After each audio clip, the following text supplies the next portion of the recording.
I tell our young people, don't go out on dates. Because on a date, you're in some dream world, some hope world, and maybe your goals are not the same. Go out on interviews. Why do you think internet dating is taking on such? Because it's taken that interpersonal thing out of the way.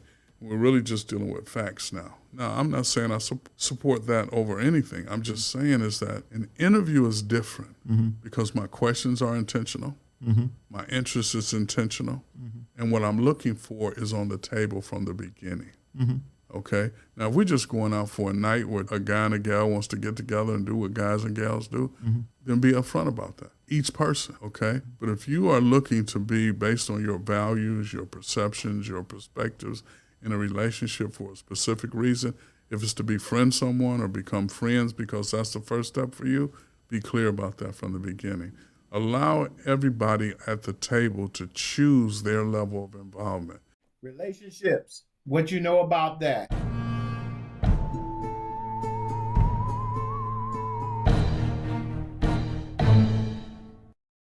If it wasn't for relationships, I'd never be where I'm at today. Relationships is the thing that keeps us going, especially in a small town like Cleveland. It's not about what you know, it's almost who you know. And so this Sunday at 3 o'clock, Reverend C.J. Matthews is going to come on and he's going to help us talk a little bit about relationship, and he's going to help us see what we can do to strengthen our relationships with our friends, family, and God. This Sunday, 3 o'clock, Reverend Matthews, Strategic Moves with Ken Dow. We're going to continue our conversations on Brother, Can We Talk? This Sunday, 3 o'clock. We're getting closer to that big live podcast that's coming up where we bring in all our guests in, all our panelists. So make sure you tune in this Sunday, 3 o'clock. Strategic Moves with Ken Dow. Brother, Can We Talk? Relationships. Reverend Matthews. Matthews in the house. This is Strategic Moves with Ken Dow. Hey, what's up, everybody? You tuned in to another episode of Strategic Moves. I'm your host, Ken Dow. And today we're going to get right into our new series we got going, and it's called Brother, Can We Talk? It's a series where we're going to talk about different topics that are affecting the African-American community, especially the African-American male. And today, my guest is none other than Reverend C.J. Matthews, and we're going to talk all about relationships. So without further ado, I want everybody to welcome Mr. Reverend C.J. Matthews to the podcast. Hey, Reverend, thanks for coming in. One of my favorite topics. Oh, yes, relationships. About people come and talk to you about relationships, and we felt out of my group of guys that you were the best person out of our group to talk about relationships. And that even came from some of the other pastors who was in the group that said, you know what, maybe you should talk to Reverend Matthews and see what he has to say about relationships, you know. Well, you know, my wife, Pastor Jackie, gives me a lot of credit for the lot of things that she has done. Well, that's part of it, you know, and we're going to talk about that. Relationships, us as African-American males, we always have an issue as how we relate and communicate with people. Even myself as a communicator, I still have issues or struggle with communicating, and not just with people in general, but with your family members. You'd be surprised how hard it is to have a son and 3 daughters, and just trying to communicate in a way that comes across to them that kind of makes sense or make them feel comfortable so that they understand. I think that things have changed so much in the way we come across these days, the way my parents and grandparents communicated to get their message across to us, and the way they delivered those messages were a lot different than the way we deal with stuff today, even in our relationships with our wives, our relationship with our children, and our bosses and everything. Even COVID right now has made it so that people are now accustomed to working from home and others. So now when the time to switch back to trying to get things in normal, it's a real pushback to the employers about that.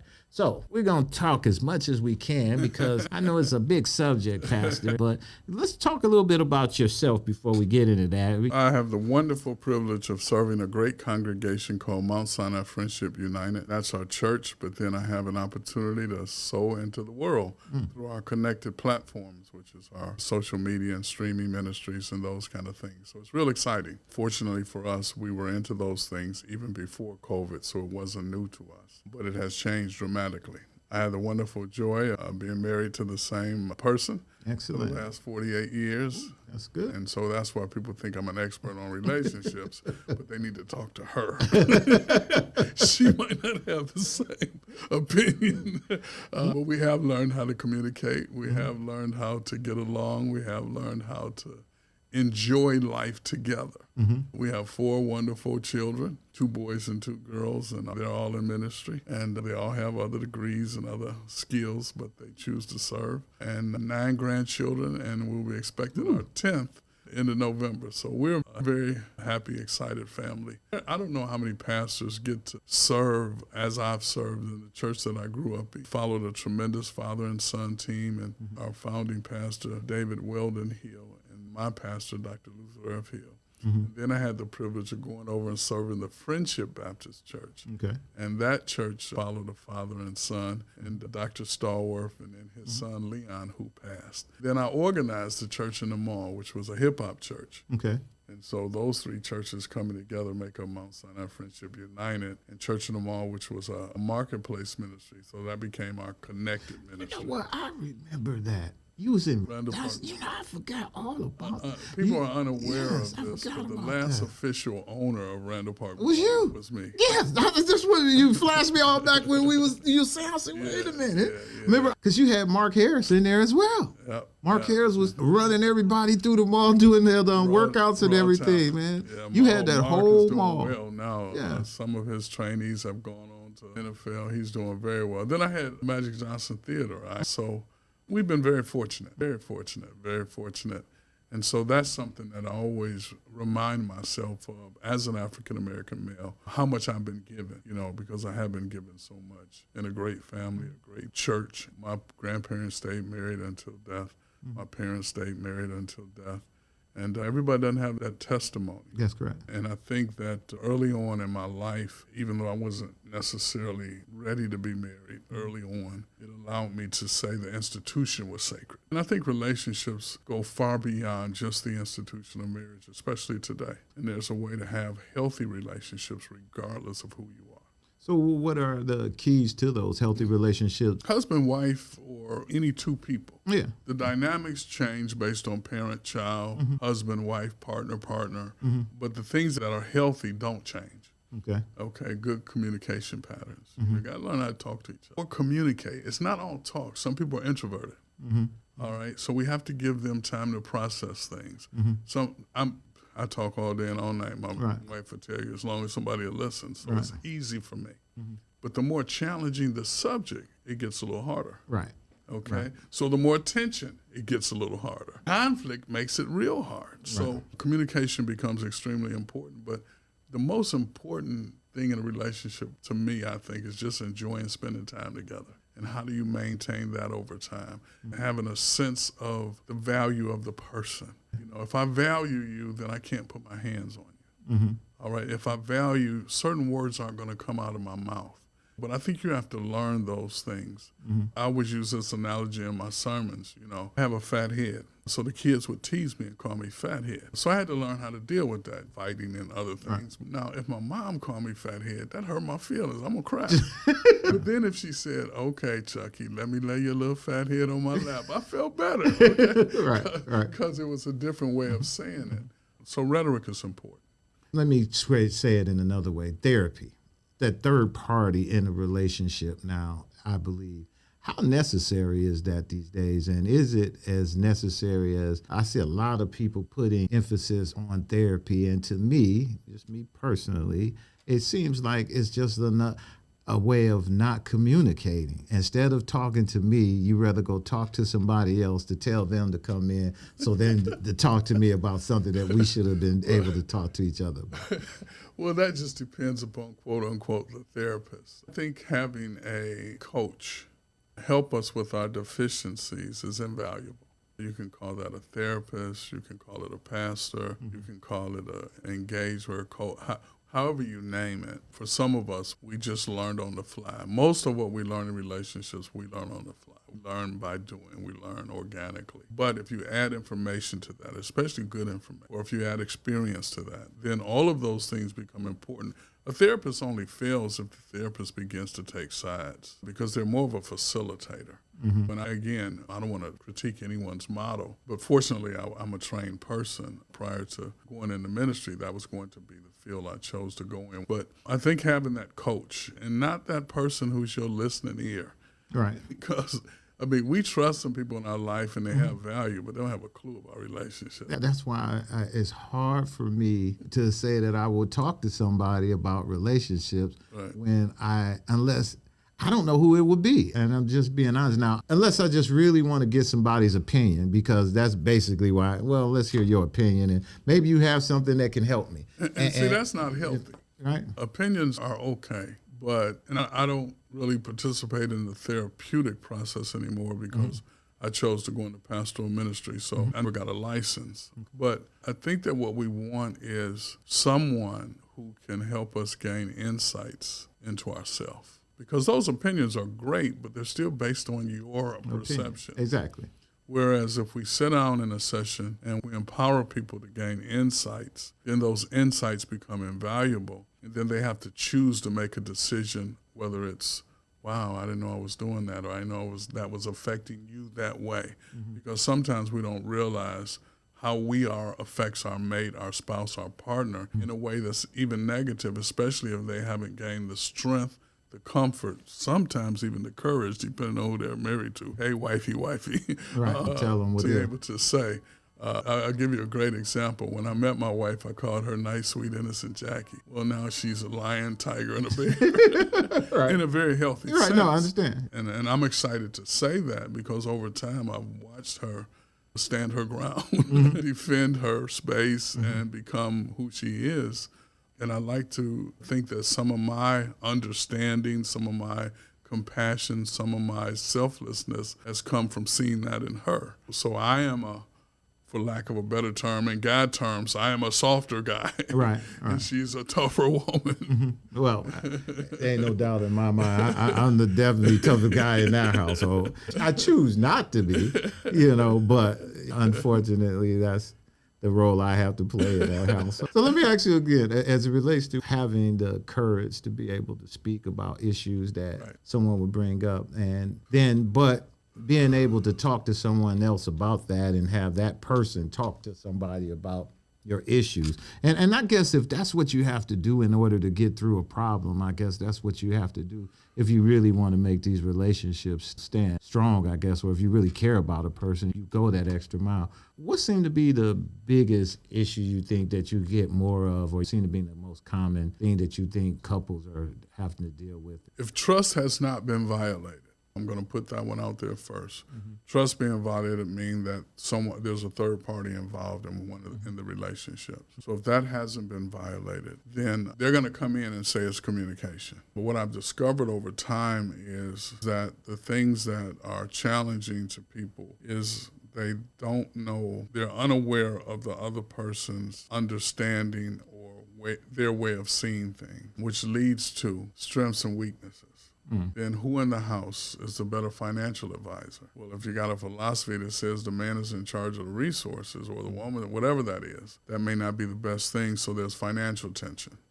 All right, and I always deal with that with young couples first because that seems to bring tension. Somehow when we have few resources, it gives us, doesn't change the paradigms of life. Poverty really exacerbates things only because of lack of available resources. And unfortunately, sometimes the more resources you have, the more problems can stay hidden. Okay. But access to resources, utilization of resources. So you get things like, I'm tired of this or that. So spending time together becomes important. So if we're in a relationship, I cannot spend more time with my boys or my girls than I do with my mate. High-level stress, work positions, careers, or businesses. That creates a lot of challenge. Why? Because if we don't schedule appropriately, then we will be growing a business, growing an economy, growing whatever. We won't be growing together. We'll be growing apart.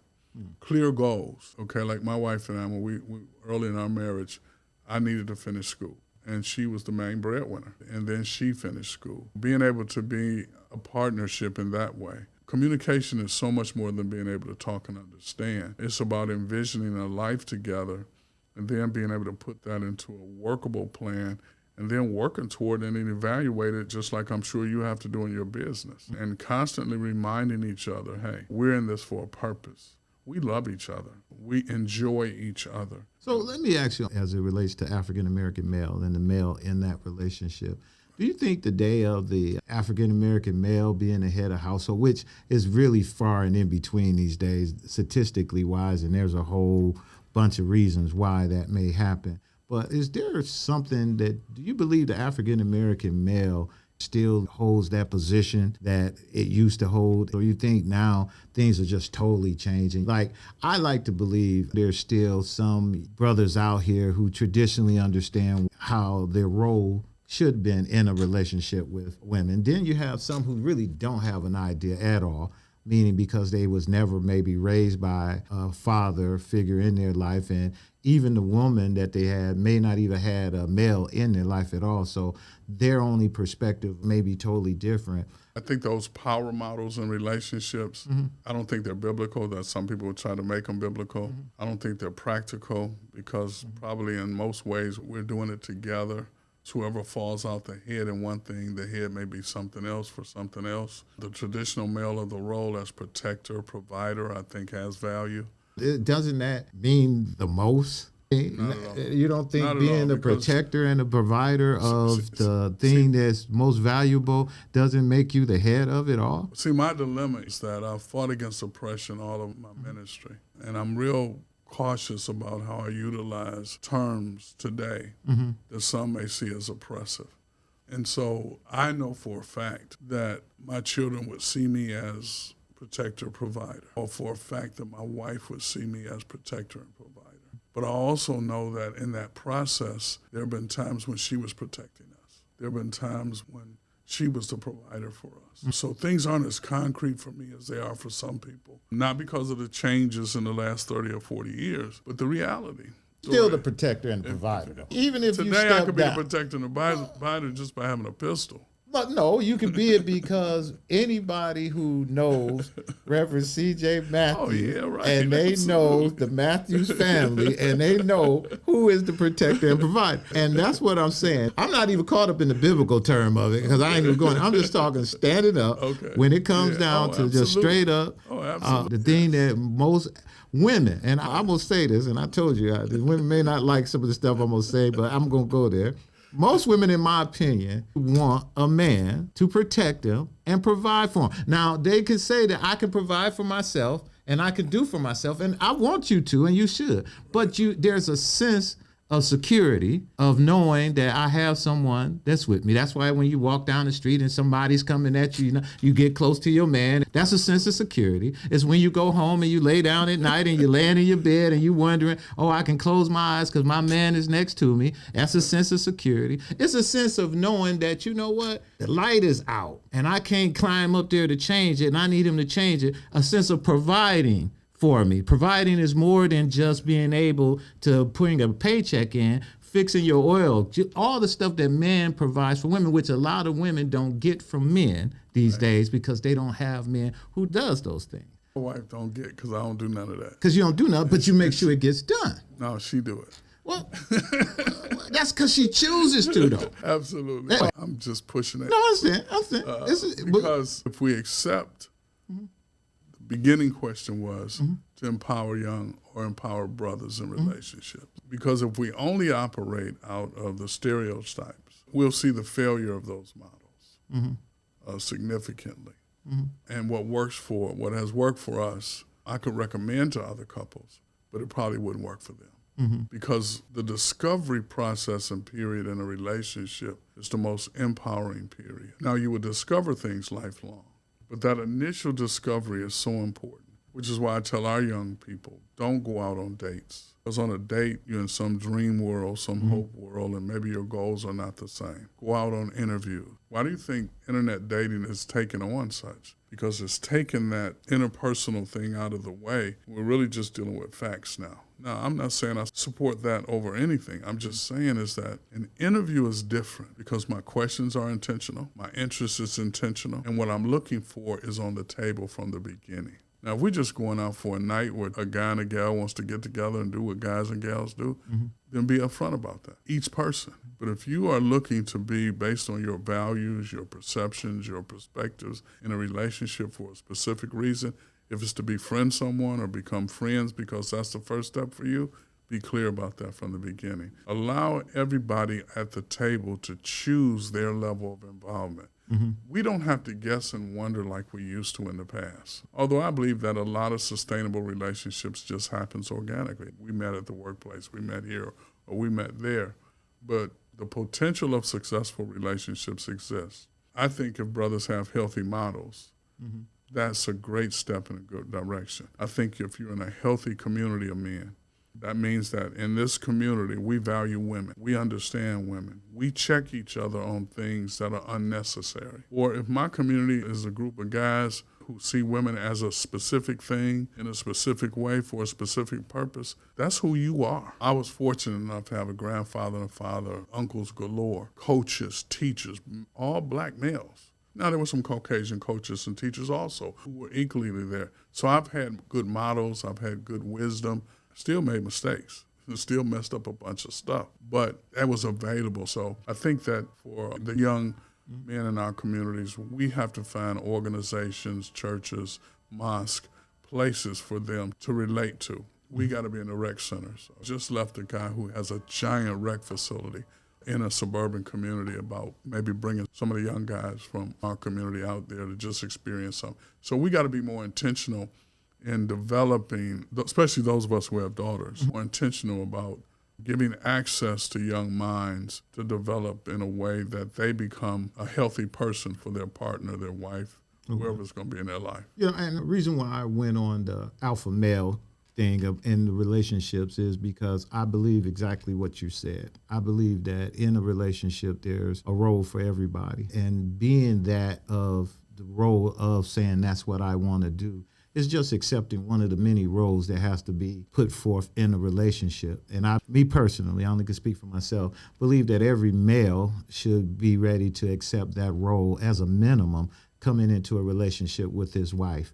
And in doing that, I believe it helps at least establish that portion of it. Just like I would imagine there's a role that every woman should have in a male's life. Now, does that mean that she should be washing, cleaning, cooking, all that stuff? I ain't saying that. There's some brothers who cook better than the wives and all of that, but I really wouldn't expect my wife to be my protector. I really would not expect her to be my provider. It would be something I truly would want to do myself, and I believe that every brother should have that within him to want it. Not to say that he has to do it, but to say that's what I want to do so that I can then maybe make it better in this relationship. Because if she wants to do some of it, hell, my wife has plenty of times, she done made more money than I have. Plenty of times she had to take care of us and provided for us all the time. But even when she was in that role, she always was like, brother, I'm here temporarily because you here, this is your job. I can't do this and your job. That was clearly defined in your relationship, because what I share with individuals is become the most healthy you possible, because there's so much emotional need in every community. Everything you named exists everywhere. So sometimes we get isolated in believing that African-American males are the only ones that have these needs, exactly, because of every other sentence coming out of certain people's mouths is about us. It's about us, right? We've been demonized over the last 400 years intentionally. So then how do we create the kind of infrastructure in our community where we know that that child is at risk, and therefore this organization, this church, this mosque, this faith group, this business group has something going on where if someone is willing, they can come and that difference can be made in that child's life. Well, you know, you're a very good person to talk about this, because as we talked about in the beginning, you are a pastor and you've been doing a lot of activism in our community over the years and worked with a lot of people, give everybody all kinds of breaks. Some of our very first meetings we used to have and trying to organize and trying to make things different in this city. You were one of the very few pastors who always helped us. So let's talk about what's going on now with the young black male and his relationship with faith. First, we need to know our history. As a people in this country, I'm isolated to the United States of America. The only thing that kept us through slavery was faith. Faith in the God they tried to give us, but the faith in the God that we met along the way and that we brought with us from the continent of Africa. Somehow there's some belief that Christianity is a white person's religion, and that's the farthest thing from true. But if you don't know the scriptures and you don't know the history of the church in general, not the church in America, you wouldn't know that. In Acts chapter 8, the Ethiopian eunuch, got saved and went back to Africa before Paul even got called. Wow. This is different than European missions. Very different. They were more indigenous. So I was fortunate to grow up in the kind of family that I did, surrounded by faith, and chose to go another way. I think the males in our community are no different than the males in any community, because Christianity in America is not very appetizing right now. It's not very appealing. The church spends more time at war with itself than it does warring our real adversary, which is, I believe, the devil. So we have moved away from some of the things that gave strength to our communities, gave health to our communities. Years ago when I started the hip-hop churches, because everybody was just, in my mind, hating on the kids because their pants was falling down. So I came in one Sunday with my pants falling down, earring in my ear, and I had on whatever the kids dressed like. I dressed like that day. And I said, now, do we love our children or not? I just don't think we can have it both ways. You can't be afraid of them and hate on them and then expect them to come to church. I think it's as much the church's responsibility to reach out to them, or so it's our responsibility to hope they come to us.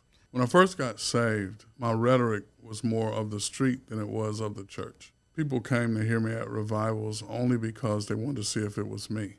But I knew the rhetoric of the streets. That's 40 years ago. I don't have a clue today. Not one clue. But I had a good run early on. I partnered with people like Omar Ali Bey, Khalid Samad, James Box, and others, Fred Ward. I partnered with people who was out there. I don't have to be as relevant to them as I have to be available. I'm a resource, not just to give people money, but to create spaces. So I learned years ago, if I can win one of them dudes, he can win his friends. I only want to relate to one of them, and then allow him, empower him to reach his friends. I've shared with our congregation, and my guys are aging together. So if we're the only picture people sees, what are they going to see? Right. A bunch of old men. OGs. No, we ain't old men. We OGs. Right. Oh, yeah, we OGs. I feel you on that one, Pastor. We OGs, okay? I know that's right. All right. We ain't old men. We OGs, okay? Right. And they respect us, and that's No, okay. no, you're totally right on that. Because that's exactly what they'll call you. Until that picture changes and they can see, wow, this is how it was for me in 19. Man, you see that dude there? You know who he was? You know what he did? It only takes one of them. Is there anything you believe that the city, county, or other folks can do to assist the pastors who have been on this fight? Absolutely. It's just not hard. We made it hard. Right. We're living in a time when it's not hard to get people's attention if you really touch them and make a difference. So what we have to do in Cleveland is rebuild our infrastructure and connect our elected officials, our businesses, to the right opportunities in our community. Our church is on the Opportunity Corridor. They're building a new police station there. I've been coming there all my life for the last 40 years in ministry. I wouldn't know that neighborhood today because the Opportunity Corridor has hid all of the challenges in our neighborhood from the people who commute through there. They just ride around it. Okay, right through our neighborhood. So if we looked at things differently, and we want to reach some young guys and young women, let's go down to the county building and let's put those kids who are sleeping in the county building, some homes, and put them on a pathway to home ownership. And there's a way to do that. Do you believe that's the best place for those kids? You think they're ready for home ownership? No, they're not ready for home ownership. Not at all. I know the county spends X amount of dollars a month to house them. Yeah, well, obviously they're not housing them. They got them No, sleeping in the hallways at Virgil Brown. Well, they're sleeping in the hallways, but that money is still in the budget. You say it's still in the budget, right? Absolutely. It's terrible about what's going on over there. I mean, that's one thing. But do you know how many children in the foster care and adoption system age out, and how many of them wind up in substance abuse, and how many of them wind up in the criminal justice system? Exactly. We could turn that population around with a different model. The model is broken. These models exist. Yes. The resources are tied to them by legislation, so we can't step away from it. So you get a few unrestricted dollars every now and then, you try something, but you don't try it long enough to make a difference. I know we're not talking about relationships. No, that's part of the relationship. I was going to tie it back to the relationship because, again, the reason is that, going back to the sisters again, I had to go back to y'all, but we do know that African-American women are the highest voting bloc in the country. not just in Ohio, but in the country, African American women vote at a larger voting block than any voting block we have right now as it relates to Democrats. Then as it relates to state of Ohio locally, and we break it down again, that block is African American women. It's the largest voting block that we have. Then you look at what's going on with the city of Cleveland and you say, well, damn, the city of Cleveland numbers were in the tank. We were voting at 3 and 5 and 7, 10% of the vote turnout, but African American women is leading that number. So if we're saying that if it's African American women that's doing it, who are the people who are not voting? African American males again, and that number of African American males compared to African American women is low for a lot of reasons. One, incarceration and a whole lot of other things that lead to that number. But the other part is disenfranchisement that we talk about in the system, like you're saying, where there's no opportunity for them to grow because they can't get jobs, so they try to open up their own business and try to hustle. You know, like you say, man, we all grew up out here and we understand there's a lot of ways of hustling to get money in your pocket growing up, and not all of it is illegal. I knew a guy who hustled, and I hustled all my life growing up. And I say that to say that I think our elected officials and others in these positions, I think the reason why we have the apathy and the reason why brothers feel the way that they feel is because it doesn't seem like the system or none of that stuff is working for them at all. And it seemed like there's no pathway at all, even through the elected officials, even through, like you say, the legislation, everything else is there. We just done gave up on it. And the brothers that are out here, because we talk about all the time about, you know, why there's not enough African-American males running for some of these positions and stuff. The brothers that's out here, man, just say, you know what, if I'm in that position where I can run for this office, I'd rather take the job, and, you know, because I don't want to be out here doing all the necessary stuff it takes to get this job. And I think that's another part of when I say tying it to relationships is the relationships that our leaders in this town has put out there to help build up African American males. And I just think that it's an issue with that as well, that we're not getting enough from them, and it's what's setting us back some. Relationships with brother to brother, you know, a relationship between the African-American male and just any brother. That can be white, black, or anybody, just male-to-male relationships. It seems like everybody's on edge these days, man. Everybody's really pissed off. The light turned green 2 seconds later. I mean, ain't even 2 seconds later, man. You get 3 or 4 horns blowing behind you like, go! I looked in my rear view mirror, the lady behind me, she was like, move. I'm like, geez, I got a big truck. It take a little bit for this thing to move out the way, you know? But everybody seems to be on tilt these days. Well, being a pastor, and even prior to being a pastor, being a chaplain, and then having the desire to create my own family therapy model at the time, I've always believed in resources, and that's what I call it. Mm-hmm. Resources beyond yourself sometimes. There may be a resource within your circle of relationships, but having those resources are invaluable. I think brothers, over time, we've had to learn how to get along. I think we can create dividing lines based on misperceptions. I think right now the challenges that exist in our community is the violence unto itself. There's no one explanation for any of it. Today people have access to guns, so if they have access to beef plus guns equals shot. Mm-hmm. It's that simple. We would have to have a police person sitting next to every person in America. Correct. To stop beefs. And that's where most of the violence is occurring today. Mm-hmm. It is not gangs. It may be drug. Some of it is drug. It's beefs. Mm-hmm. You know, and so if I get angry with you right now and shoot you, what's somebody going to do? Right. So that level of anger, maybe that level of lack of understanding or value of the next person's life is there and is real. You know, but it's the same thing we go back to. And I believe Christ is the answer to all of it. Mm-hmm. But that's my personal belief. And I can't make the world adhere to that. I probably do more or the most eulogies of anybody in this city in regards to that over the years. Mm-hmm. As tragic as that is, and as violent as our community seems sometimes, again, because people have loudspeakers on that, it's more in our mind than in our reality. When I hear somebody, he crazy. I am not crazy. I serve on an advisory committee with juvenile court. Mm-hmm. We asked the prosecutor, you know, what percentage of children fit the normal stereotype when it comes to violence in our community? What is that percentage? 5%. In the room, they were thinking 30, 40, 50. Mm. He said, no, it's probably closer to 3%. Now, but wait a minute. Now, robbery is real. Carjacking is real. All of those things are real, but how many days of your life have you lived and none of that happened to you? okay? And so then, how do we begin to change that? We make our schools safe first. And that is not arming the teachers. But we do need another presence other than teachers, okay? That's security, but it's also African-American parents and males, okay, in our schools and visiting our schools at critical times. When school gets out, we need to have folk around those schools, okay? I think that we need to look at transportation differently. And before you come at me with another levy, talk about getting my kids to school safely. They're missing parents. Yes, they're missing dads. Yes, their dad's incarcerated, okay? So then we need ministry in prison. We need organizations in prison.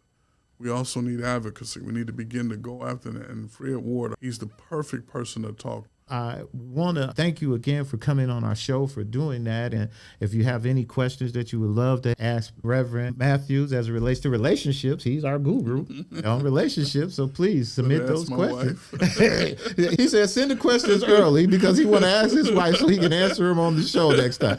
So we want everybody to make sure you got any questions or anything on relationships or anything good. Reverend Matthews is our guys on that. So, Reverend, I'm going to give you this camera because you get to close the show out with anything you want to say, brother. Well, there's good news. The good news is to all of the brothers that are doing so well. And the better news is to any brother who feels a little bit challenged. There are safe spaces for you, and there are people who care and people who genuinely be interested in your well-being, your health. We're not here to make you, help you, none of that stuff. We're just here to say, hey, we're brothers. And as brothers, I am my brother's keeper, right? And we got to get to a space in this time when we talk about brothers, women don't feel some kind of way. That's all. We talk for women. That's right. Men don't feel some That's kind of way. right. That's one of the biggest strategies the enemy has is divide and discord. That's right. And so I have enough equity with both groups that when I'm speaking up for women, I don't have to quiver. When I'm speaking up for men,